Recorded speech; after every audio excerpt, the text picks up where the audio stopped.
My name is Renee. This is where those of us in Alcoholics Anonymous reply with, "Hi, Renee." Hi, Renee. I see, we've all been.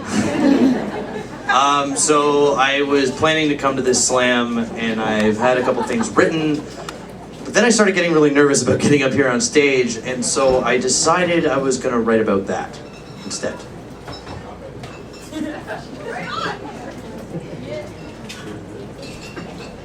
Even as I stand here, my stomach is in a knot, and it's not just because of the people in front of me, it's just everything. There's a lot of factors that factor into this scenario, like how do I make sure that I don't mess up, that I don't slip, trip, fall, and face first during this? Because how attractive does a split lip look during a poem? How does a face full of embarrassment seem to the crowd? Is it better than getting so deep into your work? Or shouting so loud that you shake the oxygen molecules in your glass of water? I can't tell. And I couldn't if I tried, because I'm trembling. And as I stand here, if I had boots, they'd make James Bond's martini jealous just from how shaken they were. And this feeling of fear, these nerves are just an extension of the need for acceptance. Like the response elicited is my repentance for those angst-ridden parables and fables that I had once written that made the first scratches of my writing. But here, at this metaphorical altar of redemption, I can finally accept all of the words that I put down onto paper, like an alcoholic after their 7,842nd drink. That level of acceptance is equal, if not completely to akin, to why you're here.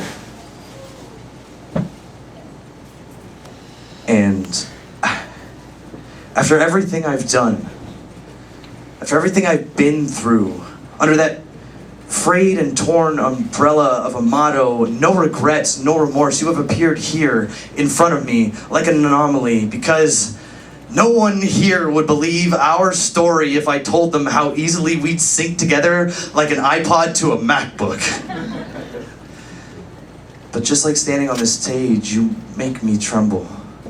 You make my stomach quiver at just how much I need you. I tout myself as a wordsmith who crafts paragraphs and sentences with effortless eloquence to make this varied vocabulary we call the English language always sound poetic. But when you're around, sometimes I have to gather myself and regain my composure. After stumbling over my own tongue, and that wordsmith that I once was is demoted to apprentice who's still trying to make the words "thank you" sound good together. But here we are, in front of those much like us, with words flowing out into the ears of those who want to connect and be moved. So if you do me one favor and move them further than they'd ever have, I have just one more thing. I choose you. Rachel Ann Little, will you marry me?